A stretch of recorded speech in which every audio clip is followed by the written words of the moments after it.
Romanos 4, eu queria ler esse texto com os irmãos. Romanos 4. Abra sua Bíblia, você que está em casa também. Daqui a pouco nós vamos ceiar, orar por todos. Vamos meditar nessa palavra. Romanos 4.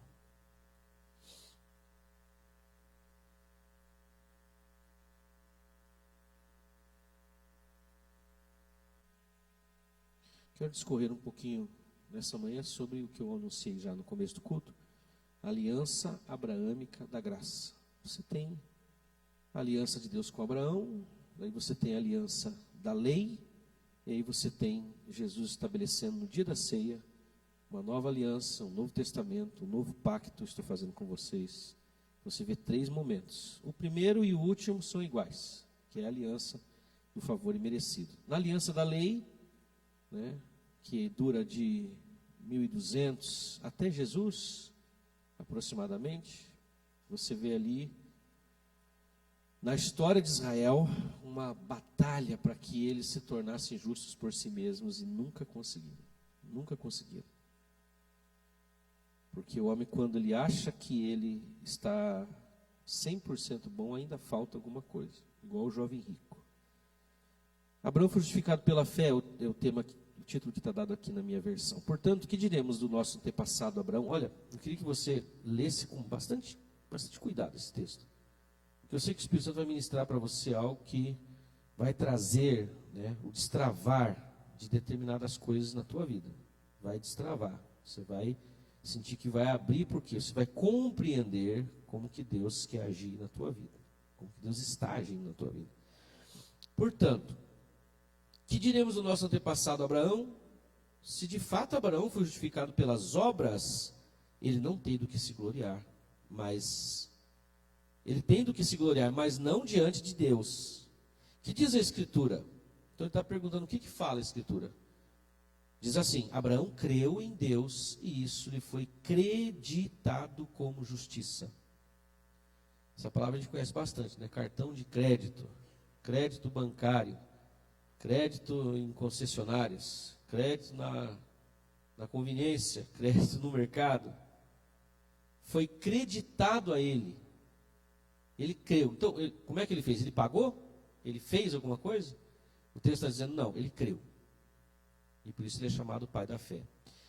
Aí ele vai falar uma coisa interessante. Ora, o salário do homem que trabalha não é considerado como favor, mas como dívida. Todavia, há aquele que não trabalha, mas confia em Deus, que justifica o santo. É assim que está escrito na sua Bíblia? Justifica o ímpio. Mas que Deus é esse que justifica o ímpio? Entende? Sua fé lhe é acreditada como justiça. Sua fé lhe é acreditada como justiça. Davi diz a mesma coisa quando fala da felicidade do homem a quem Deus acredita a justiça independente das obras. Aí ele vai fazer a citação do que Davi disse: como são felizes aqueles que têm suas transgressões perdoadas, cujos pecados são apagados. Como é feliz aquele a quem o Senhor não atribui culpa.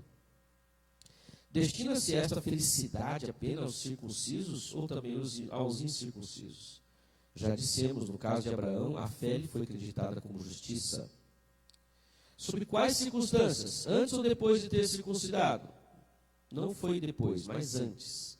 Assim ele recebeu a circuncisão como sinal, como selo da justiça que ele tinha pela fé, quando ainda não fora circuncidado. Portanto, ele é o pai de todos os que creem sem terem sido circuncidados, a fim de que a justiça fosse creditada também a eles. E é igualmente o pai dos circuncisos, que não somente são circuncisos, mas também andam nos passos da fé que teve nosso pai Abraão antes de passar pela circuncisão. Não foi mediante a lei que Abraão e sua descendência receberam a promessa de que ele seria herdeiro do mundo, mas mediante a justiça que vem pela fé. Agora eu queria que você lesse esse versículo comigo aí, para os teus ouvidos escutarem a tua voz. Vamos lá? Não foi mediante a lei que Abraão e a sua descendência receberam a promessa de que ele seria herdeiro do mundo, mas mediante a justiça que vem da fé. Eu queria que você grifasse esse verso 13, se você puder, na sua Bíblia, no seu celular.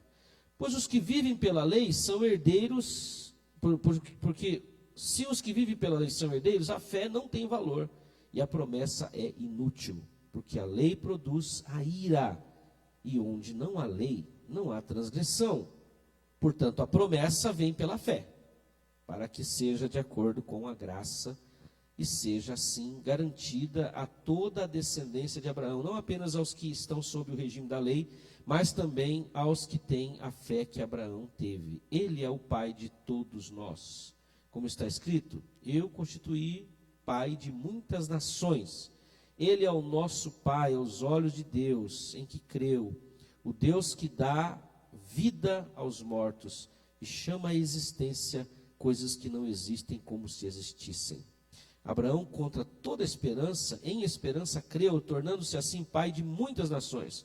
Como foi dito a seu respeito, assim será a sua descendência. Sem enfraquecer na fé, reconheceu que seu corpo já estava sem vitalidade, pois já contava cerca de 100 anos de idade, que também o ventre de Sara já estava sem vigor. Mesmo assim, não duvidou, nem foi incrédulo em relação à promessa de Deus, mas foi fortalecido em sua fé e deu glória a Deus, estando plenamente convencido de que ele era poderoso para cumprir o que havia prometido. Em consequência, isso lhe foi creditado como justiça. As palavras lhe foi creditado não foram escritas apenas para ele, mas também para nós, a quem Deus creditará a justiça, a nós que cremos naquele que ressuscitou dos mortos, a Jesus nosso Senhor. Ele foi entregue à morte por nossos pecados e ressuscitou para a nossa justificação. Isso é muito importante, ele ressuscitou para a nossa justificação, para nos fazer justos, para nos tornar justos. Amém? Vamos fazer mais uma oração? Senhor, nós sempre oramos quando vamos meditar na Tua Palavra, clamando para que as barreiras, para que os conceitos, os valores humanos, científicos, que sejam da produção da sabedoria humana, não impeçam, Senhor, nosso espírito de ser ministrado, porque a nossa alma se fecha para as coisas espirituais, mas o nosso espírito está pronto para receber. E nós não somos nossa alma, nós não somos nosso corpo, nós somos espíritos vivificados. E aí, Senhor, eu creio que o Senhor ministra, aí eu creio que o Senhor fala, aí eu creio que o Senhor derrama para nós entendimento, e essa é a minha oração, que nós tenhamos entendimento da Tua Palavra, nós tenhamos, Senhor, essa capacidade de trazê-la também para a nossa alma, nossas emoções, vontade, para, Senhor, o nosso intelecto também, e possamos então ser, como a Tua Palavra diz em 2 Coríntios, no último versículo, aqueles que têm a mente de Cristo, que essa mentalidade, que essa capacidade espiritual de enxergar as coisas e discernir as coisas espirituais, seja sobre cada irmão meu que está aqui, os que estão em casa, aqueles que vão ouvir essa live, que eles sejam ministrados pelo Senhor, a partir do escutar esse texto que eu li, Senhor, porque eu sei que é o Senhor que fala, porque a Tua Palavra é o próprio Cristo, e o Senhor está vivo, não está morto, o Senhor está muito presente conosco. Fica e abençoa as nossas vidas através dessa palavra, em nome de Jesus. Amém. Deus apareceu para Abraão e fez a proposta para ele. Então a gente fica pensando, bom, se Deus aparecer para mim e fazer uma promessa para mim, eu vou crer. Eu acredito que eu vou crer. Nossa, com certeza. Como diz os jovens, fechou, estou junto. Né? Mas engraçado que a gente fica pensando assim, mas e Deus não apareceu para mim? Eu não vejo Deus, eu não vi Deus. Olha, o nome de Yeshua HaMashiach é Emanuel, Deus conosco. Ele se manifestou de uma forma tão maravilhosa que ele ficou 3 anos comendo, bebendo, dormindo, dando risada, fazendo piada com eles. Você acha que Deus é mal-humorado? Não é, é só você ler Jó 38, 39, você vai ver ali, Deus falou, Jó, você era bem velhinho quando eu fiz as coisas, né, Jó? Você já sabia de tudo, então me diz, hein? Como é que eu fiz para o mar não passar dos limites lá? É tipo um sarcasmo até. Porque o Jó estava ali dentro de toda a sua justiça, dizendo, meu Deus, o que eu fiz para passar por isso? Né? E Deus fala, você vai entender. Ele queria se manifestar mais a ele. Tem manifestação maior do que o próprio Deus tabernacular conosco? E aí a questão é a seguinte: você pode estar nesse momento aqui totalmente alheio a uma realidade. Cristo está presente aqui, caminhando no nosso meio. Ele está presente aqui. Porque ele falou: onde estiver 2 ou 3 reunidos no meu nome, ali eu estarei. É uma promessa dele. E falou ainda mais: estarei convosco até a consumação dos séculos. Porque eles ficaram pensando: não, o Senhor veio, foi tão bom, o Senhor fez todos esses milagres, ressuscitou, nós estamos vendo, nós estamos tocando no Senhor, mas e aí, nós vamos ficar sem a tua presença? Ele falou: não, esse que é aquele que habita entre vocês, estará em vocês. E além dele estar caminhando no nosso meio, ele está presente aqui em nós. E você entenda uma coisa: mas e quando eu erro, quando eu falho, aí o Espírito Santo se afasta de mim? Não, ele nunca veio para você pelas tuas virtudes, ele veio por causa do sangue do Cordeiro. A presença do Pai, do Filho e do Espírito Santo não está em você porque você tem alguma virtude, porque você faz alguma coisa. Nada que fizéssemos alcançaria isso, porque Ele é santo, santo, santo. Nada de bom que fizéssemos. Às vezes nós fazemos algumas coisas boas. A nossa intenção é fazer mais, né? Mas não é essa a questão. A questão é o caminho novo, vivo, do sangue de Jesus que nos faz ter Deus em nós. E essa presença que estava lá é a mesma que está aqui. É só você se focar. E por que nós fazemos cultos? Por que nós fazemos reuniões? Porque a nossa mente ela se distrai com tantas coisas. O universo material é tão atraente. A lei da gravidade nos joga para baixo, ela não joga para cima. E a gente fica aqui preso a essa realidade, que é uma realidade caída. Não era para ser assim. Era para ser um universo onde nós controlaríamos, dirigiríamos e faríamos coisas tremendas. Andar sobre as águas, tranquilo, voar. Totalmente é possível. Deus disse: olha, para Adão: olha, eu fiz para você isso aqui. Cresça, se multiplique e domine tudo. É domínio nosso. O homem caiu, pecou, perdeu, deu nas mãos do diabo. Ele deu para o diabo, está lá, ele fala para Jesus: vai se prostrar, me adorar, eu vou dar tudo isso aqui para você. Porque me foi dado. Agora Cristo veio e despojou os principados, as potestades. Ele triunfou deles na cruz. Ele deu a nós o direito de sermos a imagem e semelhança de Deus, pela referência e substituição dele, não pela nossa capacidade. Até os últimos dias, até a tua morte, você vai depender da graça, do favor imerecido sobre a tua vida. Essa é a vontade de Deus para nós. É maravilhoso, é fantástico. Você começa a viajar na mente de Cristo, porque essa mente religiosa, essa mente do faça para que eu te abençoe, ela te limita a coisas materiais. Por isso que os homens têm voltado para né, quanto mais símbolos, melhor, que eles visualizam, porque não conseguem visualizar. Agora, pela fé você enxerga o invisível, pela fé você enxerga aquilo que Deus tinha pretendido para nós, o que Ele pretende, o que Ele está fazendo agora. É pela fé, o Espírito Santo começa a falar com você. Não é por ver coisas, mas é pela fé. Ele fala aos teus ouvidos. Então, Deus apareceu para Abraão e fez a promessa. Cristo veio até você no dia em que a palavra chegou a você. E a palavra, a Bíblia, não são letras, não é escritura, é uma pessoa. O verbo se fez carne e habitou entre nós. O verbo, Cristo bendito, ele veio para se apresentar a você e contar para você uma coisa simples. O homem caiu, porque ele escolheu outro caminho. Deus providenciou um plano de resgate, de salvação, e através da morte do seu filho, que não foi uma coisa fácil, é impensável até o que ele fez. Agora você tem paz com Deus e direito a todas as coisas. Amém? Eu não precisava pregar mais, porque isso que Deus fez com Abraão, vocês leram o texto? Foi o que ele fez conosco em Cristo Jesus, só que agora numa aliança muito maior, de uma forma muito mais excelente, porque o sangue de bodes e ovelhas, ele cobria o pecado de Israel por um ano inteiro, tudo que eles faziam estava pago, era o sacrifício anual. Agora o sangue do eterno Filho de Deus, da majestade divina, daquele que é maior do que todas as coisas, não vai cobrir o teu pecado eternamente? Não se preocupe mais com isso. Não se preocupe mais em ser certo ou errado. Nossa, pastor, mas o senhor está falando isso na igreja? Sermão é para tratar as pessoas, colocar elas no caminho direito. Não. Se você não se portar de uma forma que seja, né, vinculada ao amor ao próximo, ao amor a Deus, por amor, nenhuma restrição, nenhum mandamento, nenhuma lei vai fazer você cumprir, porque na verdade os homens são contrários à lei de Deus.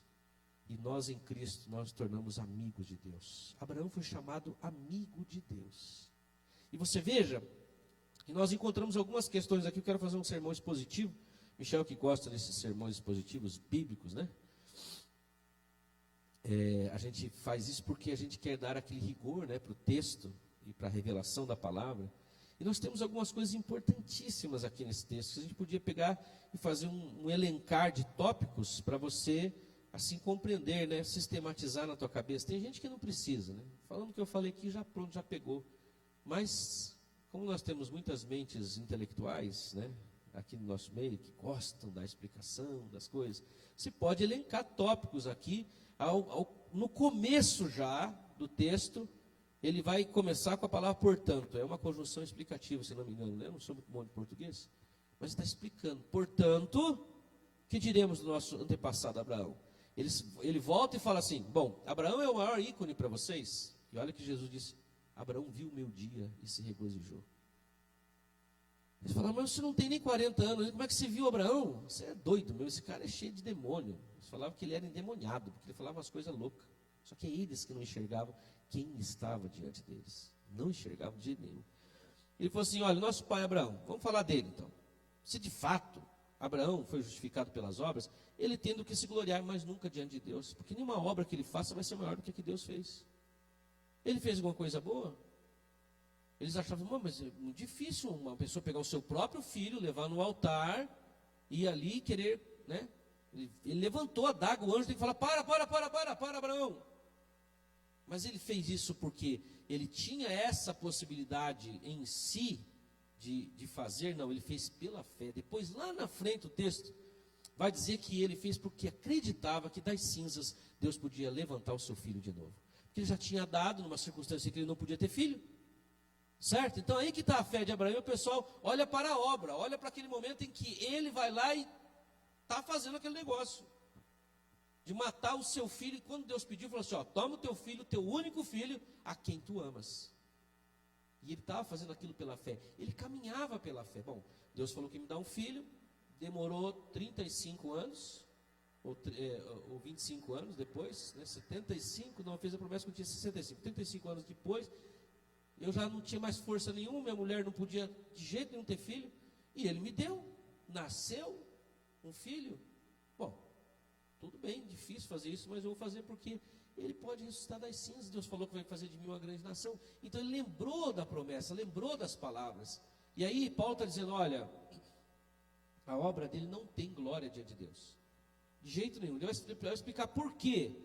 Aí ele diz assim, porque a Bíblia diz, porque as Escrituras dizem, creu em Deus, Abraão, e isso lhe foi acreditado como justiça.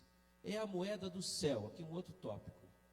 Qual que é vamos falar em termos monetários, né? Que a gente está nesse mundo, vivemos na pós-modernidade, no capitalismo financeiro. Está ligado nisso? É esse o tempo que nós vivemos.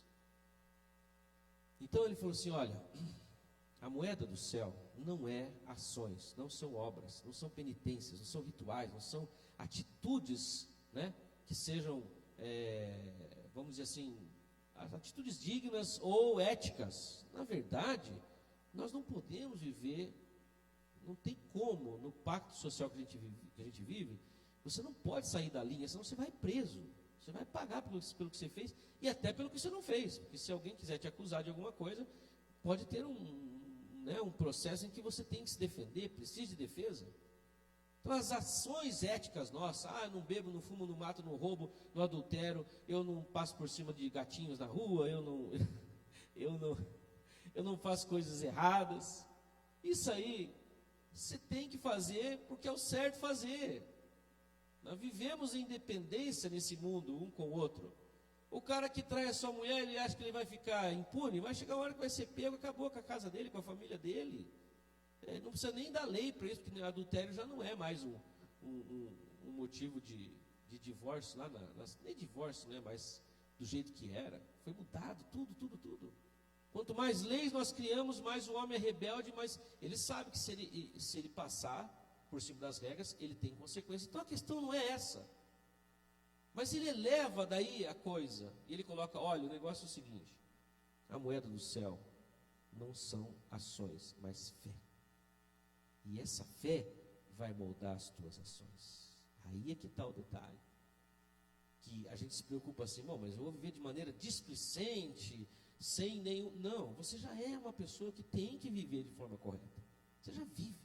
Só que você vive se culpando, se martirizando. A maior parte das pessoas o tempo todo estão acusando e se sentindo acusadas. E vivemos esse clima horrível, né, onde nunca ninguém fica melhor.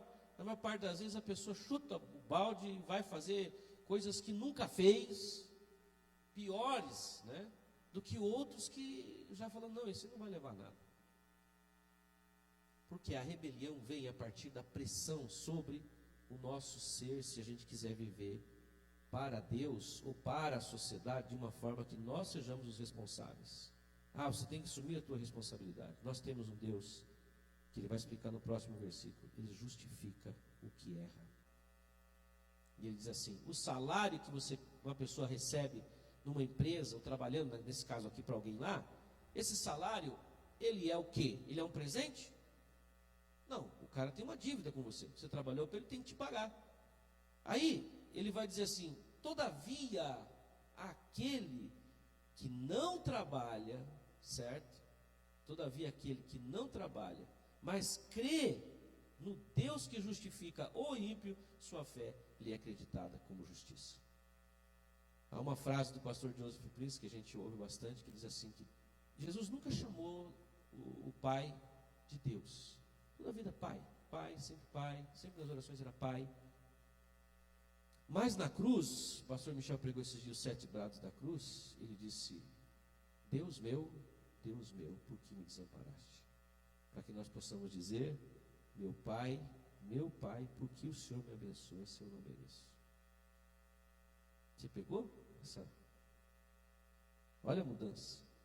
É a primeira vez que ele chama o Pai de Deus, para que nós possamos chamá-lo de Pai. Porque recebemos o Espírito de adoção, recebemos o Espírito Santo pelo que ele fez, e aí nós podemos dizer, Paizinho querido, ou Abba Pai. Até esse tempo, os judeus, ou os fariseus, os grandes mestres da lei, eles oravam assim, né? Eles oravam bem, de forma formal. Ó Senhor Todo-Poderoso, Criador dos céus e da terra, Deus infinito, Deus maravilhoso. Tem gente que ora assim, né? E fala de Deus. Agora, você falar, Paizinho querido, é para quem tem essa proximidade, tem essa intimidade.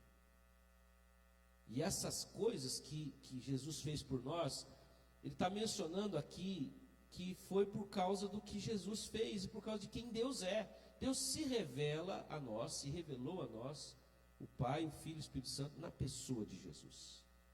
Você já entendeu isso? Ah, eu queria conhecer Deus. Eu queria ver Deus. Como é bom quando você mergulha naquelas questões espirituais que você vai em oração, você está em busca e tem gente que vai para um lugar, vai para outro, vai para o monte, vai para Jerusalém para buscar Deus, né? E essa é a atitude do Velho Testamento. Tinha um templo lá em Jerusalém que eles diziam que Deus morava lá. Talvez eles achassem que Deus estava aprisionado lá. E a mulher samaritana veio para Jesus e falou, poxa Senhor, fala aí para mim, o Senhor é um rabino, é aqui em Jerusalém que tem que adorar, em Jerusalém que tem que adorar, ou é no monte que os nossos pais falaram? Ele falou, olha mulher, vem a hora, e na verdade já chegou, em que os verdadeiros adoradores adorarão o Pai em espírito e em verdade. Não é nem Jerusalém, nem nesse monte, porque Deus é espírito, e importa que os que adorem a Ele, o adorem em espírito e em verdade. Em espírito e em verdade. O que é em espírito? É pela fé. É quando você mergulha no mundo invisível. Em espírito não é você estar orando em línguas, você está tendo visões, revelações, etc. Ah, vou alcançar esse ponto através de ir até esses lugares, de me penitenciar, de eu não comer isso, não comer aquilo, eu fazer algum tipo de ritual para que Deus se apresente em mim. Não. Ele nunca faria isso. Né? Por quê? Porque o homem, toda carne, é condenada diante de Deus se depender de si mesmo. Mas nós somos justificados pela fé por causa do que Cristo fez. E aí a presença dele ela habita em você e te dá esse espírito de fé. É esse espírito de fé que você está vendo aqui, ele tentando passar para eles. Vocês estão ligados a rituais. Não coma isso, não coma aquilo. Esse dia é o dia de festa, aquele dia é o dia de lua, tem a festa tal, tem o sábado, tem não sei o quê. Vocês estão ligados a essas obras. Isso é tudo sombra, tudo símbolo do que Cristo é. E eu quero um dia passar para os irmãos aqui as simbologias que tem no Velho Testamento, ou na lei de Deus. Cada coisa do tabernáculo representava Cristo. Por exemplo, você tem a menorá que tem 7, né, luzes. Todas as 6 apontam para a luz do meio, que é exatamente simbolizado por Cristo. Cristo é aquele que está no meio de todas as coisas. Dele, por ele, para ele, são todas as coisas. É um símbolo, mas eles se apegaram ao método e o fim em si foi roubado deles. O fim em si se perdeu porque eles se tornaram justos aos seus próprios olhos. Bom, já paguei. Sabe quando o pessoal coloca agora aí no Insta, né? Meu irmão estava falando que chegou um cara na academia dele. Meu irmão está comigo uns dias aí. 5 para as 10, ele fecha fecha a academia às 10, né? Daí o cara falou assim, ele falou, mas você vai fazer 5 minutos de treino? Não, fica tranquilo. 5 minutos eu resolvo. Ele entrou lá, foi no banheiro, molhou a cabeça, molhou o ombro, o peito, né? E fez uma selfie. Escreveu, tá pago. Não fez nada. Né? Não fez nada de exercício. Então, sabe, quando você coloca, você vai e você faz uma falsa adoração, você faz, sei lá, um momento de meditação matinal, você podia até colocar, você lendo a Bíblia ali no começo do dia, escrever embaixo, está pago. Né? Já fiz a minha parte. Agora Deus, Senhor, que faça a sua. E não, em espírito e em verdade, é você viveu assim, uma ligação com Ele constante, o tempo todo. Que nós classificamos, se eu estiver em casa, comendo um churrasco, tomando uma cerveja, bebendo um vinho, Deus não está aqui. Né? Se Deus está, Ele está me olhando com olhar de acusação. Filho, então, agora você está aí, né, nesse momento teu aí, não estou com você não, viu? Você está por conta própria. Se vira, se o capeta vier, ele vai te pegar. Se a maldição vier, ela vai te alcançar. E daí nós estamos dependendo de quem? Dele ou de nós? Não, estamos dependendo de nós nessa ideia. O fato é que às vezes, sabe, até Deus permite que a gente caia para que a gente entenda que a gente é nada sem Ele. Para que daí você encontre a graça maravilhosa. Tiago traduziu isso num versículo. Deus dá graça aos humildes e resiste aos soberbos. A religião pode fazer com que nós sejamos soberbos.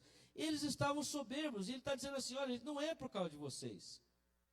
É por causa de Cristo. Mas se vocês querem se espelhar por Abraão, então vamos entrar na aliança abraâmica da graça. Ele era um cara agraciado por Deus. Ele foi um homem agraciado por Deus. E Deus fez grande promessa para ele. Depois nós lemos esse verso aqui no 13, né? Que eu quero que você leia de novo comigo agora. Olha a promessa que Deus fez para ele. Não foi mediante a lei que Abraão e a sua descendência receberam a promessa de que ele seria herdeiro do mundo. Herdeiro do mundo. E aí ele vai dizer que essa herança é para todos os que vivem nesse espírito de fé, agora na fé no sangue de Cristo e não nas suas próprias obras. Irmãos, nós deveríamos estar fazendo muito mais pelo reino, nós deveríamos estar em outras posições, entendeu? Porque tem 2 formas da pessoa se tornar importante nesse mundo, e grande, e rico, e muito próspero. Uma é fazendo aliança com o sistema que corre nesse mundo. De você entrar no jogo. E nesse jogo sempre tem alguma falcatrua, o prejudicar alguém, o passar por cima de alguém, o aceitar suborno, fazer fazer parte de uma concorrência de licitação que daí favorecem você, e você ganha, né, o dinheiro do governo, onde tem mais dinheiro. Né? Agora, outra forma é você crer em Deus, que faz o homem prosperar também. Faz o homem prosperar para ser bênção na vida da sua família, na vida daqueles que precisam, na igreja, na obra missionária. Tem 2 formas. Satanás falou para Jesus, se você me adorar, eu vou te dar tudo isso aqui, todos esses reinos. porque me foi dado. O homem fez aliança com ele. O homem fez aliança com Satanás lá no Éden e vem fazendo até hoje. Mas nós temos aliança com aquele que é maior do que aquele que está no mundo. Olha que coisa maravilhosa. Ele falou, foi pela fé que ele creu que ele seria herdeiro do mundo. Foi pela fé que ele creu que as famílias seriam abençoadas em toda a terra. E Abraão, ele reverbera até hoje. No tempo de Jesus, eles ainda tinham aquele ícone, um referencial. O cara foi rico, o cara foi próspero, o cara foi pai de milhões. Porque quando eles saíram do Egito, tinha 2,5 milhões de pessoas. 2,5 milhões de pessoas tinham. De 70, virou 2,5 milhões. Eles multiplicaram que nem coelho. Ao ponto do faraó ficar com medo deles. E aí eles são levados para uma terra, e Deus fala para eles, vocês vão entrar numa terra. Olha o que Deus diz. Primeiro que quando eles saem do Egito, as promessas se cumprindo. Ele falou assim, vocês vão falar para os egípcios dar ouro, prata, joias para vocês. Roupa, fala para eles dar. E eles moravam perto dos egípcios. E por causa da última praga, a praga da morte dos primogênitos, eles queriam que eles saíssem logo, porque eles estavam naquela guerra. Abraão não quer, o Moisés falando para ele, deixa o meu povo. Deus manda dizer para você, deixa o meu povo ir adorar. E ele falava, vai, daí dizia não. No último, morreram os primogênitos, a esperança da continuidade deles. E aí quando eles chegaram, os egípcios falaram assim, vamos lá, traz para mim aqui o ouro que você tem na tua casa, a prata que você tem na tua casa, porque afinal de contas trabalharam 430 anos, né? Era 13º, férias, seguro-desemprego, era seguro de tudo que eles estavam devendo para eles. E Deus falou, vocês vão dizer, e eles vão dar. E eles deram tudo o que tinham, eles saíram cheio de riqueza do Egito. Cheio de riqueza. Ao ponto de quando Moisés foi fazer algumas obras lá, que Deus pediu para ele fazer, né, de ouro, de prata, eles trouxeram, Abraão falou assim, olha, Moisés disse assim, chega, não trago mais, não precisa, já deu a cota. Eles tinham muito. Né, o pessoal pensa que o judeu enriqueceu na Alemanha, não, Deus fez eles ricos desde o primeiro momento em que Abraão aceitou e quis andar com Deus pela fé. E a gente fala de riquezas, né? A gente acha assim, nessa direção franciscana, nessa mentalidade que nós não podemos ter, nós não podemos servir ao dinheiro, mas nós podemos colocar o dinheiro para servir a gente. Amém? Nós podemos, porque Deus não tem filho pobre, miserável, mendigo. Ah, mas Deus é pai dos pobres e juiz das viúvas. Porque o mundo é injusto. Ele vai lá e socorre mesmo. Mas era para nós fazermos o que é certo, ajudar quem necessita.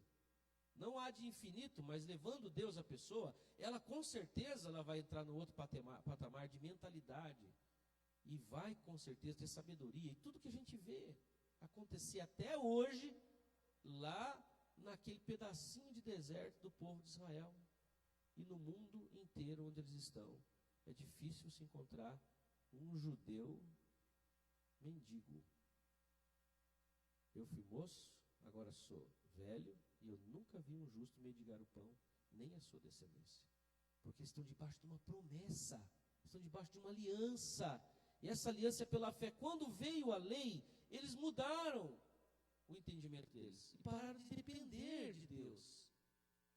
E se você estudar a saída do Egito, que eu falei agora, até chegar no Sinai, você vai ver que ninguém morreu. Eles murmuraram, eles praguejaram, queriam matar o Moisés, mas nenhum deles foi morto. Quando eles murmuravam, eles trouxeram para ser sepultado aqui nesse mar. Não, Deus abriu o mar vermelho. Cadê a água, Moisés? A gente quer água. Deus deu água. Eu queria um pão, se trouxe para morrer aqui de fome, queremos carne, queremos pão e depois carne, tá? Estamos enjoados desse pão. E Deus sempre foi abastecendo porque eles estavam debaixo da aliança abraâmica da graça. A partir do Sinai as coisas mudam. E quando Jesus chega, ele restabelece a aliança abraâmica, agora de uma maneira mais excelente, né? Porque é o seu sangue que é dado por nós. Nós estamos debaixo dessa aliança, em que você não se esforça, você descansa. Você já aprendeu a fazer isso? Eu estou tentando, porque foram muitos anos, me esforçando, me vigiando, me policiando, né? Olhando para os lados, ou desviando o olhar, Não, você descansa. Descansa porque Ele é a tua justiça. E não tenha medo, mas isso vai me fazer displicente. Não vai. Não vai, porque você tem um espírito vivificado. Você não é a tua vontade carnal. Você não é o teu corpo. Você não é a tua intelectualidade. Você é um espírito vivificado. E Paulo diz assim, andem em espírito e vocês não vão satisfazer as concupiscências da carne. O que é andar em espírito? É andar pela fé. Eu creio que eu estou justificado em Cristo Jesus. Amém? Essa aliança abraâmica, ela é uma aliança que nós perdemos de vista. E ele está tentando resgatar aqui e explicar para esses judeus. A partir do verso 9, ele fala o seguinte, né? Quando ele diz assim, olha, se você crê, vai ser acreditado para você como justiça. O 7 fala, como são felizes. Como é o sermão de Mateus 5? As bem-aventuranças, certo? Certo? Não está lá? Bem-aventurados são os pacificadores, porque eles darão a terra. Bem-aventurados os pobres de espírito, que reconhece a sua situação. E a palavra bem-aventurado lá no original é felizes. Olha o que Davi tinha na ideia dos felizes. Como são felizes aqueles que têm suas transgressões perdoadas, cujos pecados são apagados. Como é feliz aquele a quem o Senhor não atribuiu culpa. Amém? Sabe como é que nós entendemos isso nos últimos, sei lá, deve ser uns 400 anos já? Que as culpas são perdoadas até você aceitar Jesus. Dali para frente, você não pode errar mais. Se você errar, você vai ter que fazer muita força para Deus te perdoar. Isso se reflete na nossa oração. A gente está orando, está pedindo para Deus uma bênção, daí a gente tem aquela ideia de que nós, através da oração, nós vamos conquistar as coisas, mas Deus sempre vai revisar o nosso coração, para ver como é que está. Certo? Isso é da velha aliança. E aí a gente tem uma imagem assim, que Deus olha e fala, ora mais um pouquinho, filho. Se esforça um pouco mais, tá? Eu não estou vendo sinceridade em você. Ainda tem, né, algumas coisas na tua vida que você fala uma coisa e faz outra. Então, eu não vou te abençoar até você realmente se purificar totalmente, desistir dessa ideia doida sua, se tornar uma pessoa mais aceitável, mais agradável, mais perfeita. Aí eu vou te ouvir. É essa a ideia que nós temos. Isso não é da nova aliança. Isso é da velha aliança. Se for estudar bem, nem da velha aliança é. Na nova aliança, Deus te abençoa por quem Cristo é, não é pelo que você é. É fé nisso. Você pode crer nisso? Você que está em casa pode crer que Deus vai te abençoar quando você dobra os teus joelhos, você leva teu pensamento em oração. Se você só crer no que Cristo fez, porque é em nome dele, aí que as coisas acontecem. Não tem nada a ver com você, não tem nada a ver com você. Essa é a fé da nova aliança. Felizes são aqueles que creem nisso. Porque ele vai dizer assim, destina essa felicidade apenas aos circuncisos ou também aos incircuncisos, quem não é judeu. Já dissemos que no caso de Abraão, a fé lhe foi acreditada como justiça. Sobre quais circunstâncias? Aí ele vai dizer, antes ou depois da circuncisão? Foi antes, ele creu antes e depois teve a obra. Nós queremos fazer a obra para crer. E a igreja está cheia desses rituais. Venha para Jesus, tem que crer em Jesus, levantar a mão e aqui na frente dizer que eu recebo Jesus como Senhor e Salvador, repetir a oração com o pastor, entrar na classe dos que vão se batizar, ficar 9 meses para se batizar, aí se batiza, né? Aí você pode tomar a primeira vez a ceia, aí depois disso você começa a receber estudos, ou vai para um encontro com Deus, e lá eles fazem uma purificação de lava-jato em você, espírito, alma e corpo, aí você se torna uma pessoa mais capaz de ser um líder na igreja, e você vai ser um líder que tem que dar frutos. Se você não der fruto, não serve. Você tem que ganhar almas, e você fica naquela, e não desfruta da bênção, da graça em momento algum. Só fica falando para os outros daquilo que tem que ser feito, mas não funciona nem na sua vida, como é que funciona na vida dos outros? Porque são obras, não é pela fé, a fé vai ficando cada vez para trás. Você vai fazendo, perde de vista a fé.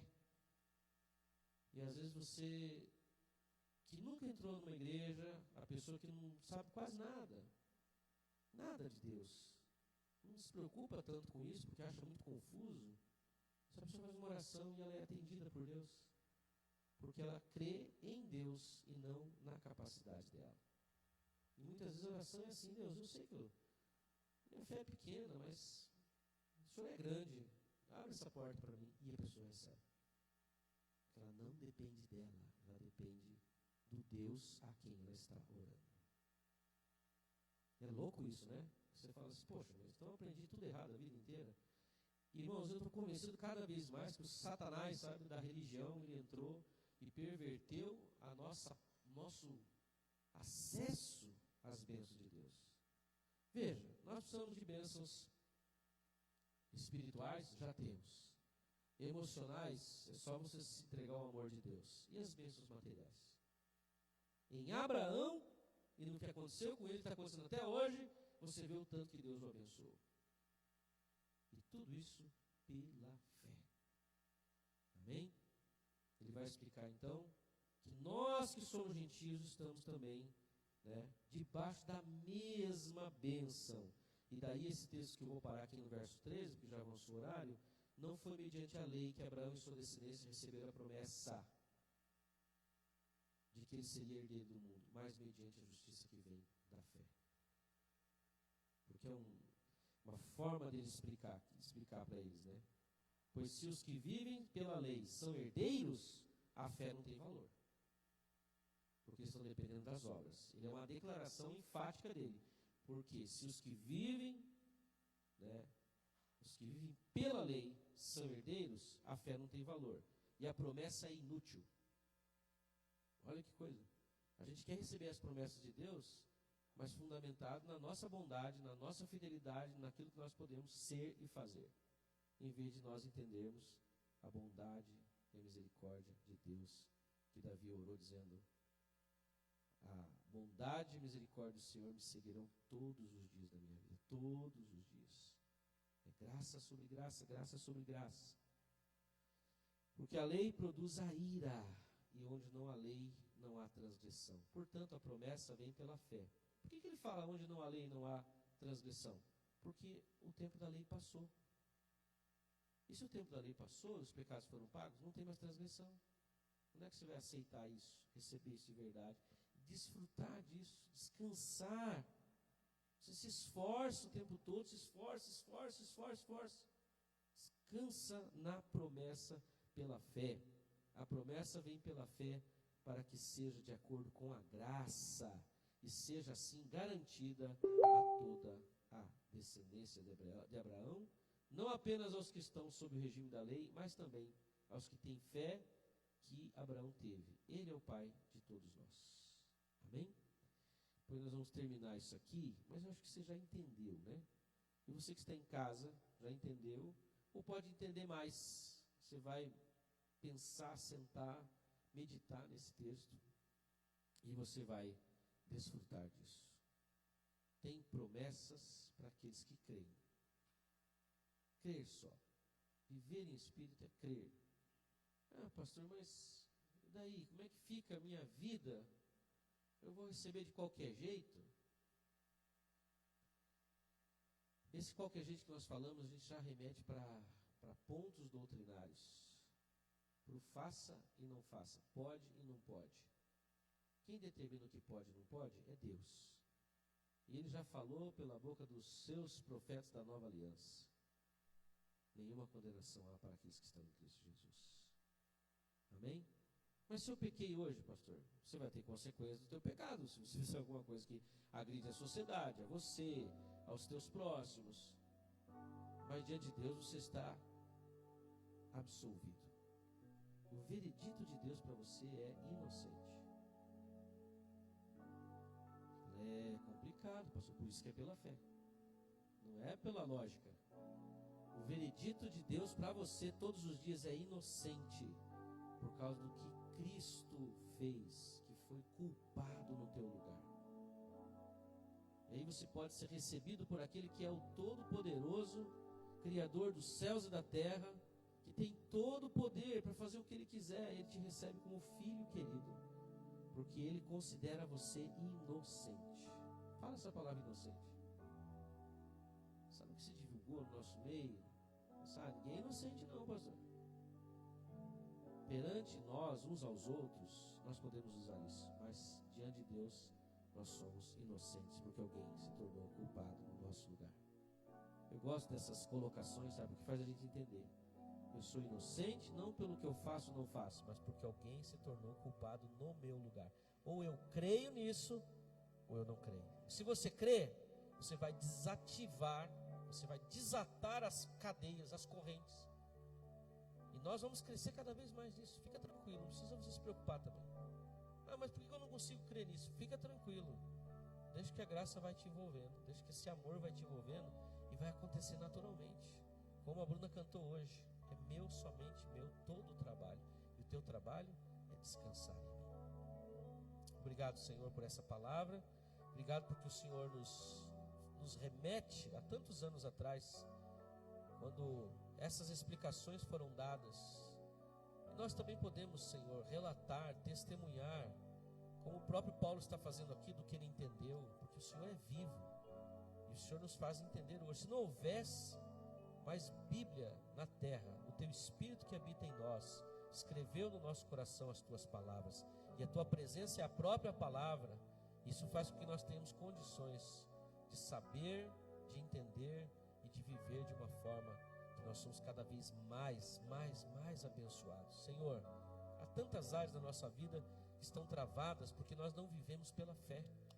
Que nessa manhã, cada um daqueles que estão aqui, dos que vão ouvir essa mensagem, dos que estão ouvindo, eles possam ter, Senhor, esse presente da fé no seu coração, ou lembrar que o Senhor já derramou fé e eles podem, Senhor,